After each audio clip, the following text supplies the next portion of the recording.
today we are moving on and starting a new chapter in exploring a little bit higher up the body, and we're going to be focusing on a place called the T12, which is also known as the solar plexus in the front. So when you're thinking about T12 in the front of the body, you might put your hand just at this place in the center, underneath the ribs, and in the back, if you were to trace it, it's going to be somewhere around the same place on the back.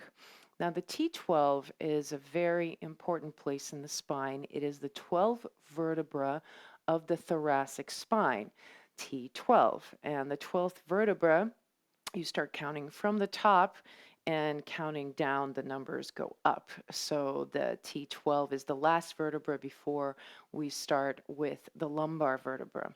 Now, I have to say that when I learned some of the principles I'm going to share with you today, I transformed my dance and discovered a whole new level of stability, balance, mobility, and longevity in my body. So I'm really excited to share this with you, and I hope that you will feel the power of understanding these principles in your dance. I want to also preface this by saying that it is so important to understand how everything we're going to talk about today relates to everything we talked about over the last few months. So a lot of the alignment principles that are applying to our thoracic spine, to the T12, they are directly influenced by everything that happens below. So when we're talking about keeping the knees soft, keeping the ankles soft, aligning your pelvis, all of those things have to be in place in order for you to really feel the impact of these principles at work in the thoracic spine. So I always encourage you to go back and revisit some of the earlier tutorials if you're feeling a little bit lost. All right, so for today, you're going to need a chair, and we're going to go ahead and sit down on the chair. And I want to give you some visuals to work with, first of all. And that is, we're going to begin with this idea that when we're talking about the spine, we're talking about curves, right? And I talked about this already, that we have a series of curves. The curves that are rounding forward, so arching to the front of the body, are called secondary curves. They are curves that developed after we came out of the womb. But if you think about how we come out of the womb, we come up all rolled up.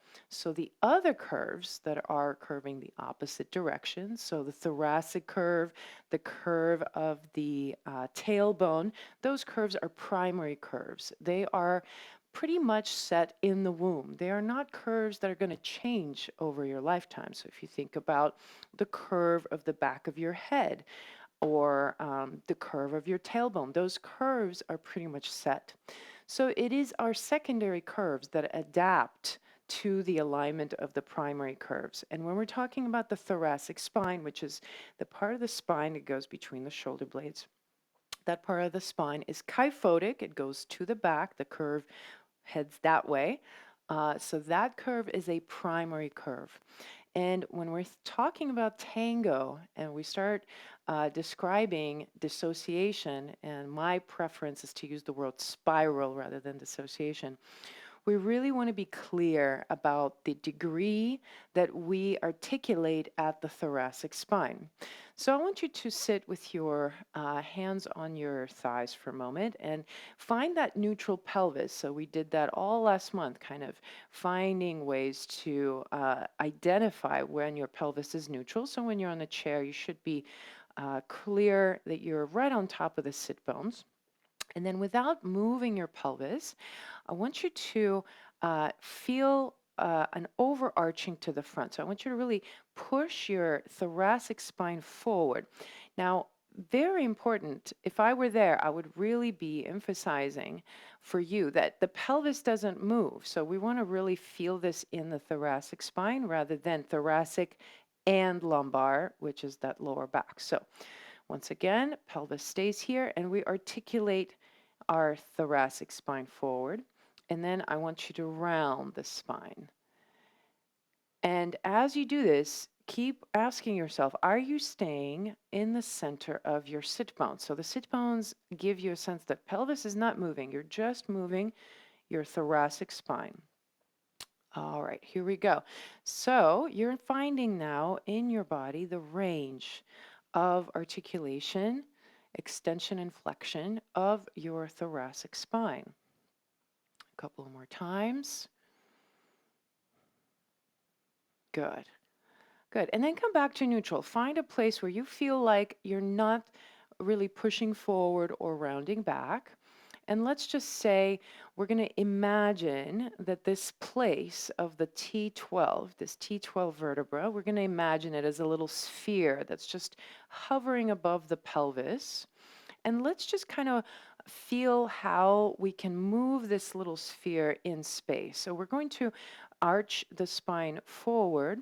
Then we're going to round it to the side and then go back and then forward again. So a few times just to feel this nice range of motion that we have. Keep doing it. I'm going to show it from the front so you see how I'm articulating to the side. So we go forward, then side, and then back, side, and forward. Let's reverse directions and go a little bit to the other side. Now, as you do that, you'll feel your weight shift from one sit bone to the other, but see if you can really be specific that you don't let your pelvis articulate forward and back. Good. All right. And then again, come back to center and really see if you can find yourself that space where this little orb that's hovering right here is just balanced center between front and back and side to side of your pelvis. Nice. So let's talk about our dissociation principles, which I prefer to call spiral. Where does the spiral actually happen in the spine? Based on the structure of the vertebra, your spiral is going to actually occur in your thoracic spine. Those vertebrae are actually meant for twisting. The shape of them is what allows the spine to twist.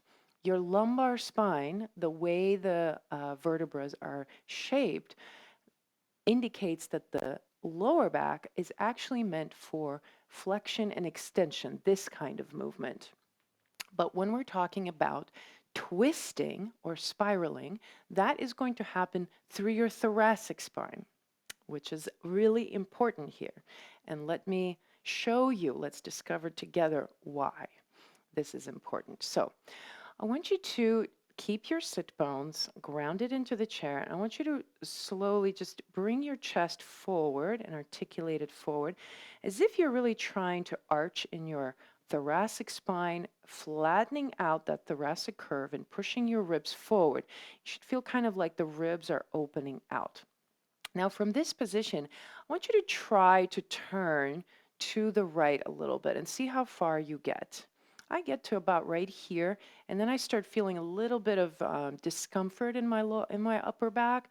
There's a little bit of a pinching sensation, and then come back to center, and let's try to the other side. So again, notice how far you're going to go. And again, notice where the limitation starts happening. Good. Come back to center. I want you to close your eyes, and let's do it one more time. I want you to really feel in your body. When is it that you feel that you get stuck? You can't turn anymore. And go back to center, and we'll go to the other side. Good. And then exhale, come back. Now relax your ribs. Come back to neutral spine. Whew. Good. Now, instead of reaching the ribs forward, I want you to imagine that you're in a boat and you have an oar, and you're going to be using that oar to push the boat through the water.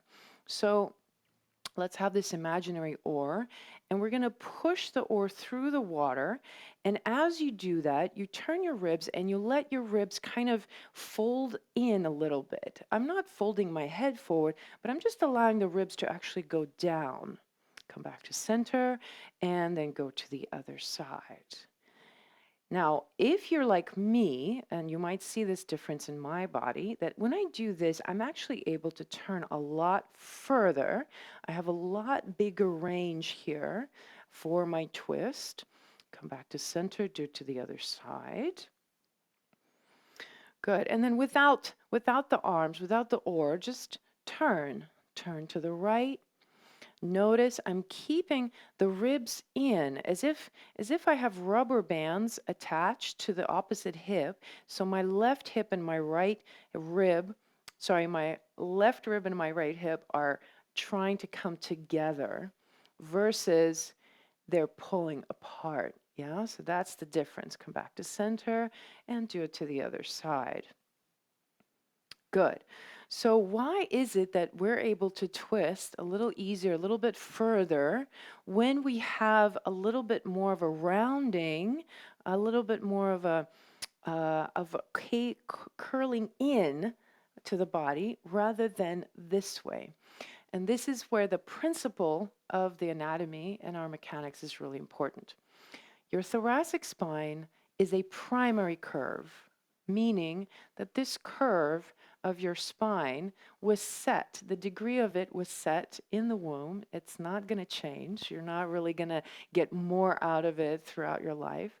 So when we're dancing, we want to find that original imprint, that original alignment of that curve. And then when we're twisting, we want to allow the curve to actually fold in a little bit. And that's what's going to give us a really nice range, because all of the vertebra in the thoracic spine are going to have that range, and they're going to actually twist for us very easily. But if we push our ribs out and we flatten out that curve, now our vertebrae are kind of stuck and they're not going to be able to twist very well. So what's going to happen is that as we twist, if we have this exaggerated extension of the thoracic spine, most of the twisting power is going to land on that T12 vertebra, and that poor little guy gets so overworked. The T12 is a very interesting place because it's a place where the curve changes direction. That's where, in most places in the body, that's where the problems can arise, is when there is a changeover from one direction to the other. So the T12 sits in this interesting place in the spine. The top of the T12 has a shape that relates to the thoracic spine, whereas the bottom of the T12 vertebra actually has a shape that mimics what's going on in the lumbar spine. So it allows for a little bit of twist and a little bit of that extension and flexion, but it's too much tension, too much force to send to just one vertebra. So when you are thinking about dissociation, spiraling for your ochos, for your boleos, you want to think of this curve going down and in versus up and out. Yeah. So hopefully that gives you a little bit of clarity. Let's bring it all together for you to actually feel this in your body. So once again, let's have that comparison. Arch your spine, try a couple of times turning side to side. Feel how there's a limit. There's kind of a locking in that happens that doesn't allow you to go further. Then bring the ribs in, relax, and then think about that you are rowing a boat. You are releasing the ribs down towards that opposite hip. Go to the other side and test it on the other side. Now, let's lean back. Remember, we did that in the last few sessions. So we're leaning back, we're engaging the core here. And once again, we're gonna let's have the arms out as if we're holding a beach ball here. And as you're releasing the spine back, I want you to keep this very much in. So we're not trying to push the chest out. We're keeping in as if I have rubber bands that have tightened between my ribs and my hips. And then I'm going to turn to the right, and then I'm going to turn to the left. Now, I want you to make sure that your arms only move with your chest. So the space between my hands should not change. So I'm not going to turn and then let the arms keep going. So the arms are just going to stay with the dissociation. So let's just keep going side to side a few more times. And I'm really looking for you to feel something specific in terms of which muscles are really working here.